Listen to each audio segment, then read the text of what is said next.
In the 1980s, actor Rob Lowe was a handsome movie star, hotshot heartthrob, dater of princesses and Hollywood it girls. But he often saw his good looks as a negative thing. Rob Lowe blames a lot of his problems on being too pretty. Is he a genuine talent, or is he, as what many of us have seen, just a pretty boy? Lowe was the fantasy pinup of most teenage girls, until he gets caught in an unscripted role that is definitely not suitable for teenage viewing.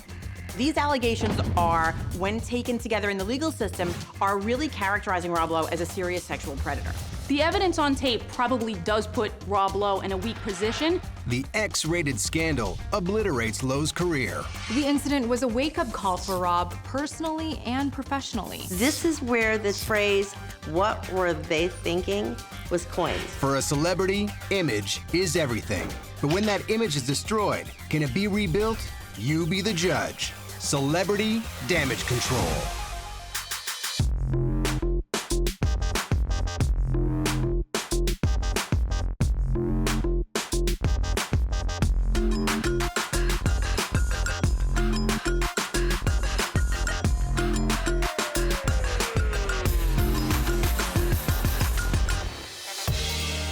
Actor Rob Lowe has a lot of claims to fame. He is one of the biggest teen heartthrobs of the 80s and is part of the popular Brat Pack. He conquers Hollywood when he's barely out of his teen years, and he performs in the first public celebrity sex tape scandal. Rob is just 15 when he lands a role in an ABC television series and becomes one of the network's favorite stars for after-school specials. But as his career grows, so do his insecurities. The pretty boy feels his looks are holding him back. When people want to pigeonhole you as a leading man or a character actor, I believe you can be both. Soon, fame, sex, and booze bring down the climbing star. And it all goes public with the circulation of a tape showing Rob having sex with a minor. Soon, Rob is not only facing a long road of damage control ahead of him, but he's also facing jail time.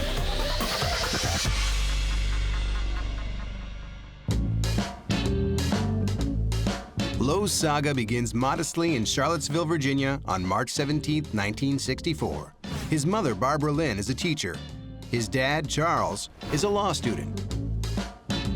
Barbara was stunning and Charles had movie star good looks, so Rob looking handsome was practically inevitable. After Charles graduates, the family moves to bustling Dayton, Ohio, in search of bigger opportunities. Charles joins a law firm. Barbara stays home to raise Rob, now 6 months old. They were a picture-perfect suburban family. But the picture doesn't tell the whole story. As Charles and Barbara's relationship becomes increasingly volatile, Dad spends less time at home. This doesn't stop the couple from having another child, Chad, when Rob is almost 4 years old. Soon after Chad's arrival, the couple split. Rob is inconsolable. He misses his father. So after his parents broke up, Rob really retreated, regressed. That was his escapism of not having to feel the devastation of the two people he loved breaking up and breaking up that family unit. That's where he was able to run and to hide. But after a while, if you are into that sort of defense mechanism, then it becomes self-destructive because you're just not really looking at life. You're wearing those rose-colored glasses and you refuse to take them off. But soon, Barbara finds love again, with Bill, a city planner. When Rob is 8, the newlyweds take him to see the musical Oliver at a local theater. Watching children his own age perform on stage has an instant and defining impact on the boy. Rob makes a decision. He will be an actor. I think in many ways, Rob connected with this character, so it drew him in, and it became something that he really loved, the acting business. But the other part of that, too, was, as we know with many actors, sometimes you don't have to look into your own life. You don't have to deal with your own feelings because you're taking on all of these other roles, living these other lives. Rob asks his mom and Bill for permission to sign up for a local production of The Wizard of Oz. Rob spends his free time acting and auditioning for every child role available, from community theater plays to college productions. He also enjoys spending weekends with his father. His life is starting to develop a semblance of routine. Bill's job as a city planner compels him to move the family from their comfy suburb to the inner city, North Dayton. North Dayton introduces Rob to the realities of poverty, racial tension, and violence at school. It isn't the sort of place that appreciates the talents of an aspiring young thespian. Rob and his family moved around quite often, and so what we saw in Rob, as we see with many children, is that when they lay down their roots in one particular city or environment, and then they have to be uprooted and move to another place, they develop what we call an adjustment disorder. And certainly Rob was an individual who had this adjustment disorder. He could not establish a firm identity in a firm place on firm soil. Rob continues his love of acting, but finds it makes him feel more isolated. When Rob would act alongside other kids, he noticed that for them, it was this fun hobby. But for him, he took it a little bit more seriously. He was exceptionally ambitious. The stage is the one place where Rob enjoys a feeling of confidence. Rob was a good-looking kid, and as we know, a very good-looking actor, and known more for his looks than for his talent. And so when it came to being off the stage, he kind of had self-esteem issues, didn't believe in himself or couldn't understand why on stage he was worshipped and why women came running after him so much. What was really inside was not developed, and that's what he had to deal with off stage. That confidence emboldens Rob in his pursuit of all things show business. Upon discovering that Liza Minnelli is staying at the hotel where he's just auditioned, 10-year-old Rob decides he must meet the star. He boldly asks the hotel clerk for Liza's room number. Incredibly, he gets it. Liza is gracious and encouraging. Rob never forgets her kindness. Rob's life at home is less magical. He trains himself to fall asleep in spite of the screaming matches between his mother and stepfather. Rob's grown close to Bill and is terrified of another potential divorce. Despite the instability of the marriage, the couple has a child, Micah. Rob and Chad are still enjoying weekends with their dad, but that's about to come to an abrupt end. Sadly for Rob, it was another divorce, and even worse, this time, a move out of state. Barbara moves the family to Malibu, away from Rob's father, stepfather, and the friends Rob's finally made, and what Barbara considers to be Ohio's unhealthy winters. At their new home, Barbara unveils a surprise. Her allergy doctor will be living with them. They eventually marry. Rob certainly had a lot of instability in his early life, and it affected him as an adult. No matter what the circumstance was, he just couldn't get comfortable. He just couldn't lay down the emotional roots of loving someone and being loved. Always felt uncomfortable, unfulfilled. Rob and his brother Chad continue to return to Ohio in the summers to spend time with their dad. The new family home is situated in a beachfront community. The California lifestyle is a huge change for a boy from the Midwest. His acting aspirations don't win him any friends either. Despite its proximity to Hollywood, in Malibu, it's neither common nor cool for a kid to want to be an actor. Rob eventually befriends a clique of quirky kids who make their own Super 8 movies. Rob's career isn't moving beyond he and his friends' amateur movies. Since local theater doesn't exist in Southern California, Rob isn't getting much of a chance to practice his craft. Rob finds an agent and enthusiastically buses out to Hollywood by himself for auditions, sometimes taking as long as 3 hours to get there. After landing a couple of commercials, 14-year-old Rob scores his first real role in the ABC series A New Kind of Family. His mother, busy with 2 other sons to raise, isn't available to supervise Rob during his long days on set. Rob will need an on-set guardian. The person she hires turns out to be the kind of guy who's okay with giving Rob and his friends, the occasional beer. And as far as Rob's concerned, that guy's perfect for the job. People that young in Hollywood with all of these temptations and adulation, they don't need a friend, they don't need a yes man, they need a parent who can say no. The show garners Rob his first taste of screaming fandom. It's 1979, and he is transitioning into high school. So when it came to the stage, it was just so easy for Rob. All he had to do was just step out there, and with his good looks, didn't have to earn anyone's trust, didn't have to earn anyone's love, didn't even have to be a person. When these young women who were part of his personal life interacted with him, he just really wondered, was he good enough? So there were a lot of issues with his self-esteem. Rob's Hollywood success at such a young age, combined with a hedonistic lifestyle involving very little parental supervision, paves the way for a potentially dangerous lifestyle in Malibu. Rob is in the 7th grade when he first lays eyes on cocaine. He doesn't even know what it is. By the time he leaves high school, he'll have lost 2 classmates to drug-related deaths, and another would stab his mother to death while high on PCP. This was the time that Rob needed to be molded, to have role models, to be able to learn the rules of life that would make him a much deeper person than he turned out to be. And it really did work against him, because this is where he learned he didn't need to be responsible and can do very destructive things and perhaps not necessarily pay the price.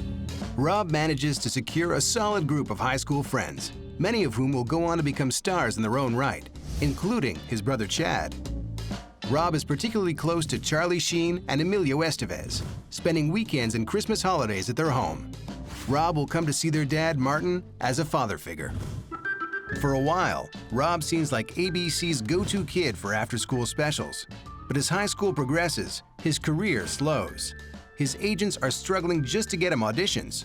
Rob can only watch from the sidelines as other young actors seem to be finding their own way in the industry. As graduation approaches, Rob calls his agent to tell him he'll no longer be available for acting roles. Instead, he'll accept an offer from USC or UCLA. He needs to think about his future. Rob felt like he had to face the reality that his career wasn't going to take off, and he was crushed. But then something amazing happens. Just after Christmas, Rob's agents call to ask if he wants to take one more kick at the can. It's for a part in the film adaptation of the novel, The Outsiders. It will be a major motion picture directed by Hollywood heavyweight Francis Ford Coppola. Rob is back in the game, but every actor remotely in the age range is desperate for a part. To be cast, he'll have to endure one of the longest, most agonizing, and competitive audition processes that Hollywood has ever seen. In the late 70s and early 80s, Rob Lowe transforms from geeky kid to handsome working actor to handsome out-of-work actor.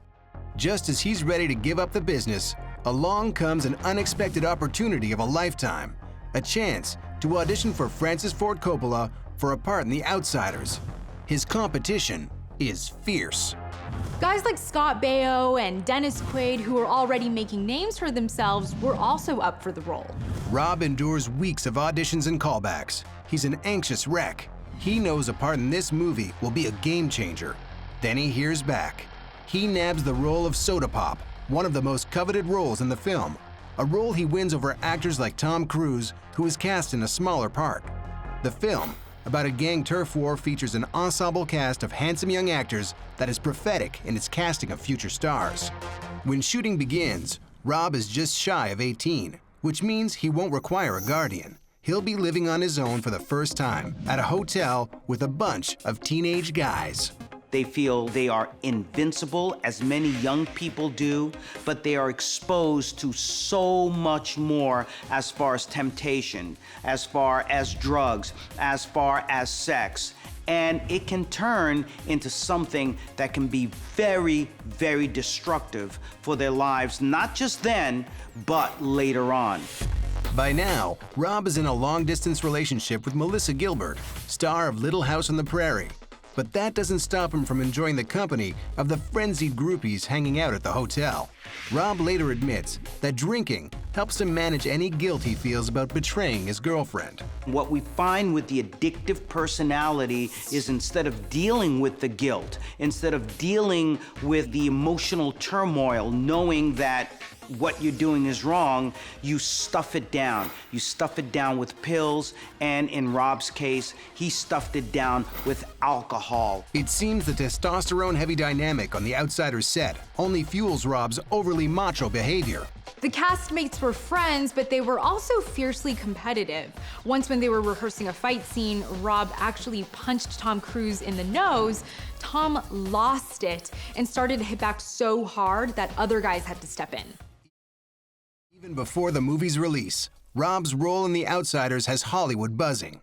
Within a week of wrapping, he's shooting a TV movie, Thursday's Child, with Gina Rowlands. Waiting for the release of The Outsiders is exciting and excruciating for Lowe, especially when it's delayed from Christmas 1982 to the spring of 1983.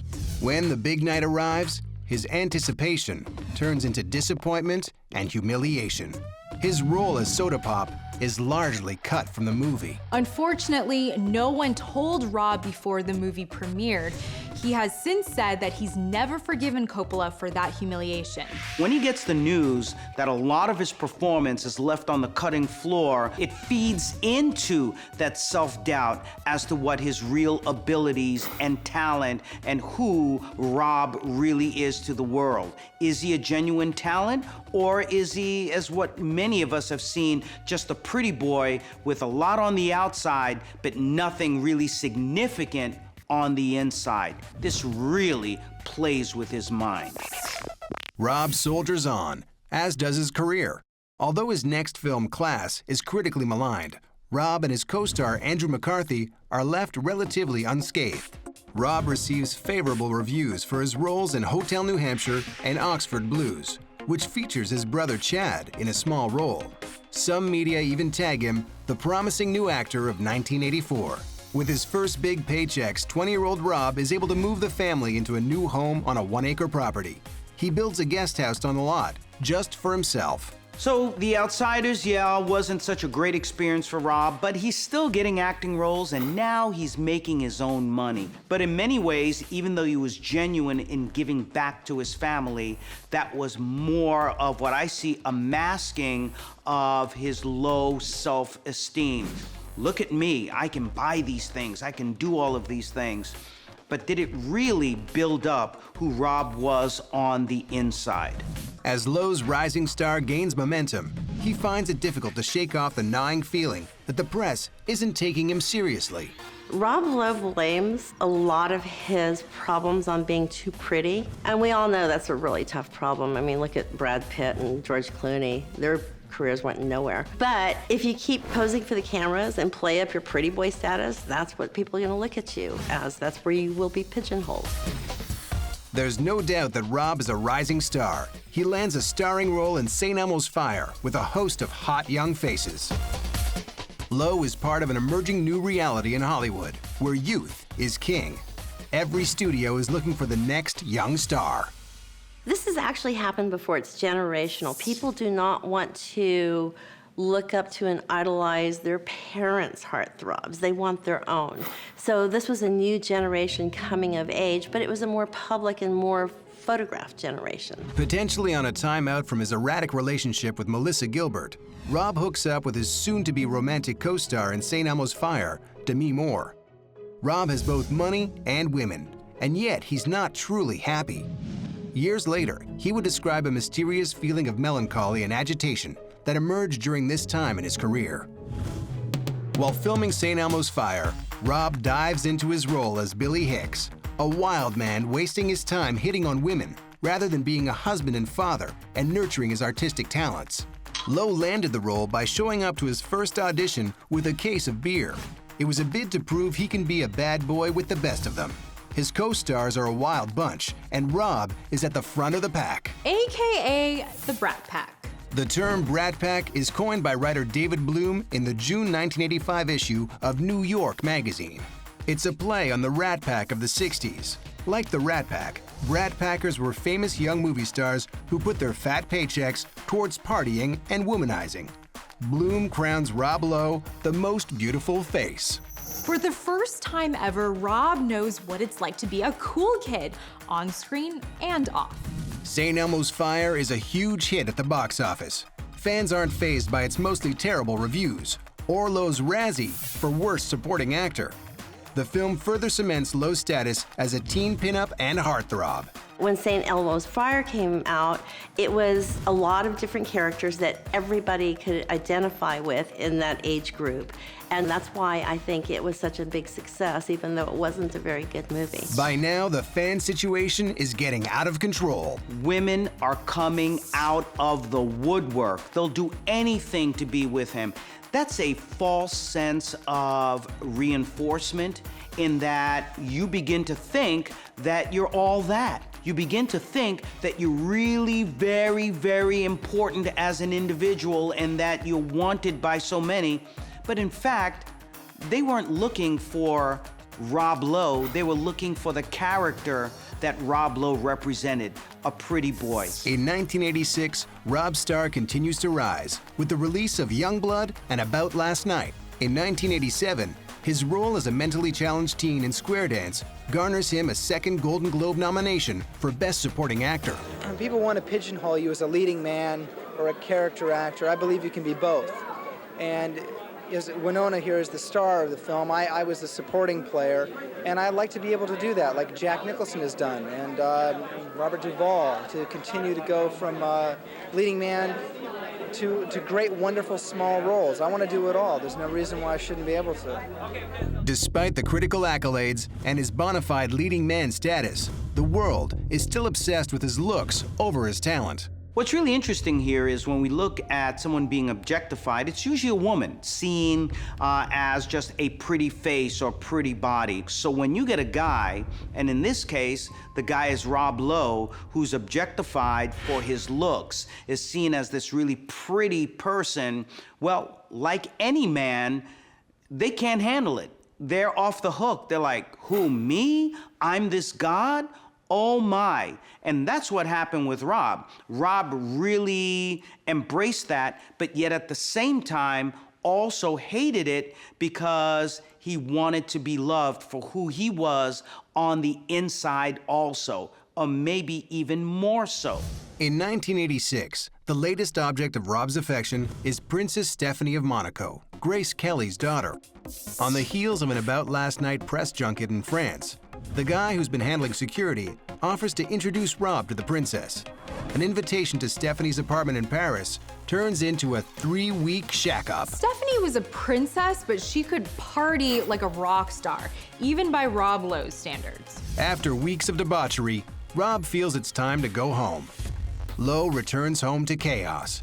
His mother's marriage is falling apart, and she is in the throes of a serious breakdown. Meanwhile, Rob's new film, Illegally Yours, is off the rails. The director Peter Bogdanovich rewrites endlessly and casts badly. Lowe is secretly unhappy with the new direction, but proceeds with filming anyway. Rob's life was becoming weirder than any movie he had ever been in.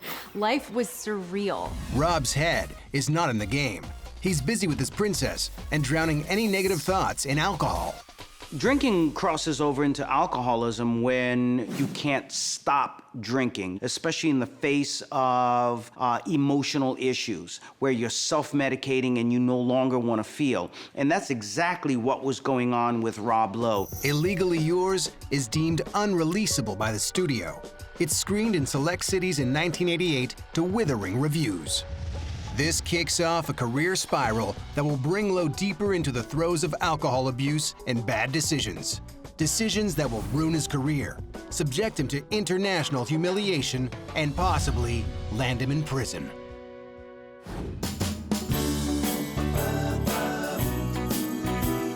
By the mid-'80s, Rob Lowe has become a teenage heartthrob.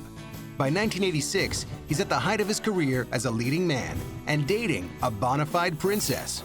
But his stock drops with Illegally Yours, which barely makes it to theaters. Rob falls back on the spoils of fame, booze and women. According to Melissa Gilbert's 2009 memoir, Prairie Tale, when Rob's relationship with Princess Stephanie runs its course, he comes running back to her. this time proposing.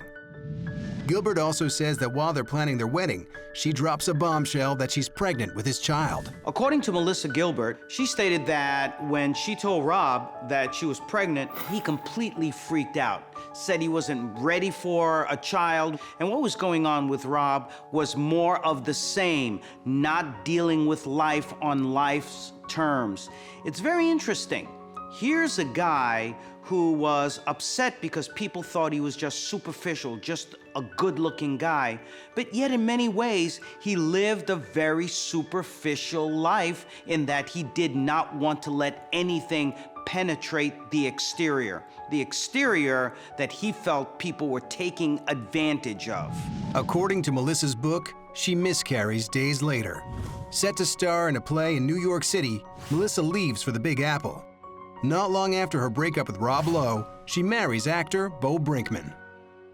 Meanwhile, Rob's agents have hustled to get him onto another feature. It's an attempt to mitigate the damage that Illegally Yours has on Lowe's leading man status. They choose Masquerade, a sexual thriller opposite Meg Tilly and Kim Cattrall. The film shoots in the Hamptons. Meanwhile, Rob's buddy Charlie Sheen is also on location in the Hamptons, shooting Wall Street. The friends compete to see who can party harder the night before and then still show up to work the next day. When Masquerade is released in 1988, Lowe is proud of the end result. But moviegoers disagree. The film tanks. With his personal and professional life in the gutter, Rob takes a break from showbiz, instead immersing himself in politics. He throws his support behind Michael Dukakis, who is the Democratic nominee running for president. Rob joins his campaign trail on and off for 8 weeks. He loved politics. This was actually very good for his image because people had seen him as just a pretty face before this, and now they saw him as involved and smart. So by getting involved in this political campaign, it did help his image to some extent, but it also helped him perhaps take himself more seriously and almost as a sublimation, channel a lot of negative impulses into something that was positive and much more accepted. It's July 17, 1988, the night before the Democratic convention. Lowe is hanging out in the VIP room at Club Rio, an Atlanta hotspot, with friends from the campaign's Hollywood delegation, including Judd Nelson, Ali Sheedy, Justine Bateman, and Alec Baldwin. That night at the club, two young women, Tara Siebert and Jan Parsons, talk their way into the VIP room and introduce themselves to Rob. Jan is particularly giddy about meeting the movie star. Around 12:30 a.m., Lowe, high and drunk, asks a hostess to call him a cab, leaving with Tara and Jan. Lowe brings the two women back to room 2845 at the Atlanta Hilton and Towers. Rob gets out his video camera and proceeds to tape their sexual encounter. When the sexcapades wind down, Rob passes out. Yeah, not a good move. While Rob sleeps soundly, the women make their exit, but not before taking $200 from Rob's wallet, a bottle of pills, and the videotape. Their boss, Lester, at Super Hair, a salon that caters to the rich, wild, and fashionable, gets a friend to make them 2 VHS dubs of the tape. It's discovered that the tape begins with a 25-minute segment of one of Rob's other sexual encounters. It will later come out that this segment was shot the previous night in a Parisian hotel room. The boss keeps a copy of the tape for himself, erasing the segment containing Tara and Jan. He lends this edited tape containing the Parisian encounter to friends, and for a period of time, reportedly loses track of it. Copies of the tape are quietly making the rounds in Atlanta. For 10 months, the tape remains an inside joke among Atlanta scenesters. When Rob becomes aware of the circulating copies of his sexual encounter, he destroys other sex tapes he has at home and fears blackmail. Meanwhile, the tape containing Tara and Jan hasn't surfaced yet, and there's more to be worried about. If Rob is worried, he doesn't know the half of it. One of the girls is only 16. But the tape does land into someone's hands. Jan's mother. Jan Parsons had the tape hidden in her closet. Somehow, her brother found it, watched it, and then turned it over to their mother, Lena. Lena turned the tape over to law enforcement officials in Fulton County, but DA Louis Slayton keeps it quiet for a month. So there are legitimate reasons why the DA didn't want to go forward at that point. Having the tape for a month, it sounds suspicious, but it could possibly be because they might not have wanted to bring charges. You know, they have to gather evidence.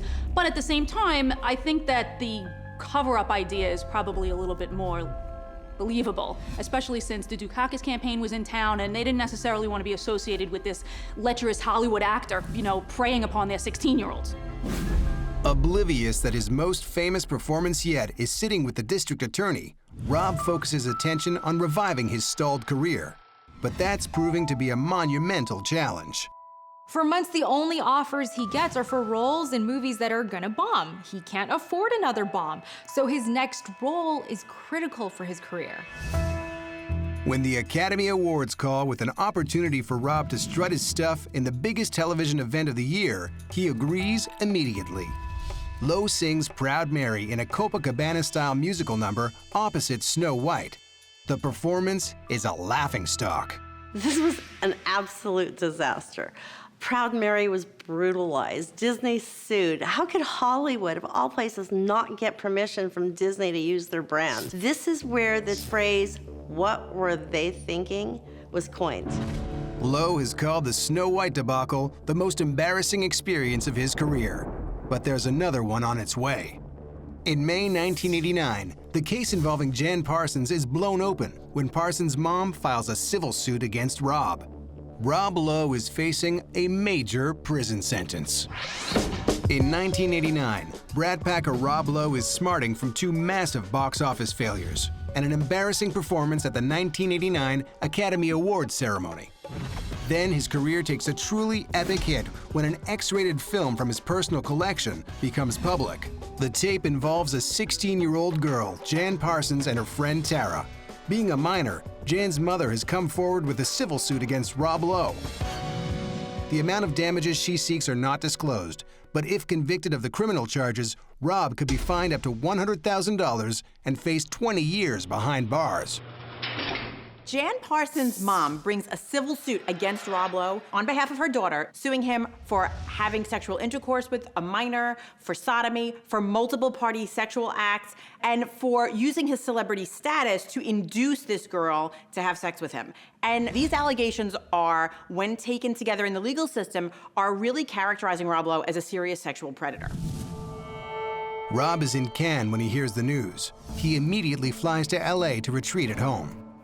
Rob's legal team will make it clear that Rob did not know Jan Parsons was underage, but the damage is already done. When the incident breaks, he's just finally been cast in a major role, his first in 2 years. The film is called Bad Influence, and ironically, he plays a sociopath who secretly tapes a businessman having sex with a woman. If this sex tape had come out today, it probably would have made his career, because at that time he was pretty much faltering and he was going away into oblivion. He was becoming a non-entity in Hollywood, and this probably would have revived his career instead of become such a scandal. The evidence on tape probably does put Rob Lowe in a weak position, unless there's something on the tape that doesn't put him in a weak position. Are the participants acting amazingly voluntary? Does anybody look like they're being forced into this situation? You know, so just because something's on tape doesn't necessarily mean a slam dunk. 6 days after the civil suit is filed, Atlanta's WXIA receives an insider tip and breaks the story. Now Rob is also facing public scorn and humiliation. The next day, an insider gives Jim Schuler, a reporter from a local CBS affiliate, a dub of the tape. He's the first member of the media to see the video.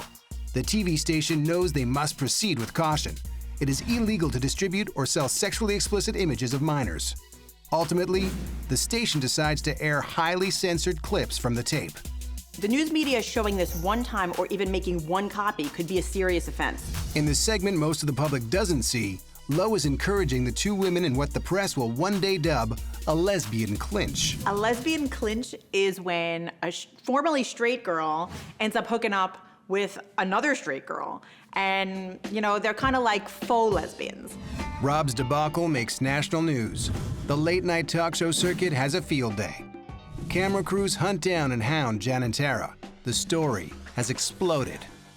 Rob said in his memoir that he knew he was in trouble when Tom Brokaw led the evening news with his videotape debacle. The reason this thing got so big is he was the first mainline A-list actor to be in a sex tape. So it created quite the scandal at that time. The public reacts furiously. Teen magazine pulls them from their back-to-school issue. Then the previous tape involving Rob, his friend, and another woman that was circulating before this one involving Jan Parsons became public, starts airing on other stations. This fuels the fire even more when the public assumes the unidentified model on the tape is 16-year-old Jan Parsons. Midnight Blue, an X-rated show on Manhattan's Channel J cable station, airs this tape, raw and uncut. Pornographer Al Goldstein, producer of Midnight Blue and owner of Screw Magazine, makes history when he sells the tape at $29.95, making the infamous tape one of the first commercially sold celebrity sex tapes. This is before the internet, so tapes had to be snail-mailed out to people, and people paid good money to see it. When you look at Rob Lowe's filmography, this sex tape is actually listed as one of his bodies of work between Square Dance in 1987 and Masquerade in 1988. And the joke in Hollywood is this is actually one of his better films. Meanwhile, Rob's legal team is claiming that the Parsons family is attempting to extort Rob for $500,000. The Parsons lawyers retaliate, calling the allegations of extortion a PR gimmick. What Rob Lowe should have done is not let those girls out with that videotape, but they got it. His publicity team should have come in and tried to explain it away. I don't know how they could have. I really don't know how they could have, but he needed to get out there, not hide from it, and do the apology tour and explain to people that he messed up and he really, really didn't know that she was underage. The case is eventually settled out of court. Rob gets off the hook with 20 hours of community service, talking to youth about the law and the dangers of drug abuse. The incident was a wake-up call for Rob, personally and professionally. The 80s were tough. People indulged in sex, money, greed, all of this was completely acceptable, but there's also this moral higher ground that people expected others to keep up with, and I think Rob Lowe was punished more for being caught and exposing this dirty little secret than for actually doing it. Rob continues shooting the film Bad Influence, and while working on the film, he also takes his first steps towards recovery from alcohol abuse and restoring his public image. He also starts dating the makeup artist on the film, Cheryl Burkhoff. They'd actually met several years earlier, but had drifted apart. This time, it was different. Rob falls madly in love with Cheryl, but when she later breaks up with him because of his excessive drinking, he checks himself into rehab 2 days later. The couple stays together, and Rob remains sober. Because Rob was embarrassed by this tape, it's almost like an alcoholic or drug addict hitting rock bottom. This was the turning point for Rob Lowe. He went from this very superficial, good-looking guy to a person that we saw was truly hurt. This was perhaps the moment that Rob Lowe took real accounting of his life and started letting positive people in order to turn it around for him for the rest of his life. But in the eyes of the public, Rob Lowe is still a disgraced pervert and laughingstock. Rob has a long road ahead to rebuild his image and restore his reputation with Hollywood. With the scandal and court case now behind him, he needs to put the damage control and repair into full force. With the sex scandal tape and legal charges, as well as the 80s behind him, Rob Lowe begins the long journey of damage control that is needed to repair both his personal image and his career. When his film Bad Influence hits theaters in March 1990, it gets fairly good reviews. But with the premise involving videotaping a sex act and a scene involving Rob in bed with two women, it's another reminder to the public of Rob's 80s misstep. The film offers are virtually non-existent. Rob is no longer a box office draw. He uses the forced hiatus to continue work on himself and his alcohol and drug recovery. Rob's family and friends back him up wholeheartedly, and for the most part, Hollywood supports him. On March 17, 1990, 2 years after the incident, Rob hosts Saturday Night Live. He mocks the sex tape incident in a scene with Dana Carvey's church lady character, who spanks him for his sex tape mischief. He has become a national joke, and he's playing up on that. So that makes him more human. It makes him more likable. He's not the cocky, good-looking guy that everybody hated in high school. Now he's more human. In July 1991, he marries Cheryl Burkhoff in a high-profile wedding. They eventually have 2 sons together. So him coming around and marrying the makeup artist, who was beautiful, but not a celebrity, not a star. Everybody didn't know how much of a publicity play this was, if it was real. But over the years, this marriage has actually lasted. So I guess it was real, and he did come around. Rob continues to grant interviews about the scandal and talk openly. When you mess up, when you do something wrong, admitting you were wrong, taking responsibility, taking the blame, cleaning your act up and staying clean, that's what's going to bring you back into the public's good graces. We want our idols to be contrite and to apologize because we have a vested interest in them. We give them a lot and we expect them to give it back to us, and when they do something wrong, we take it personally. In 1991, Mike Myers offers him a role in Wayne's World. It's an opportunity to once again have some fun at his own expense, this time playing a slimy TV producer. Rob actually cuts his honeymoon short to go into production. Years later, in 1999, Myers casts him again in Austin Powers' The Spy Who Shagged Me. That same year, Rob auditions for The West Wing. It's now the end of another decade, and creator Aaron Sorkin isn't interested in Rob's sordid past. Rob stars as White House spin doctor Sam Seaborn. He co-stars with Martin Sheen, the man he admired as a father figure back in high school. It was an Aaron Sorkin series, so this was going to be major, but I don't think anybody knew how big it was going to be. 20 million loyal viewers. Between 2000 and 2003, the series garners Rob an Emmy and 2 Golden Globe nominations. Rob's career remains on track. He continues to impress in series like Brothers and Sisters and Parks and Rec.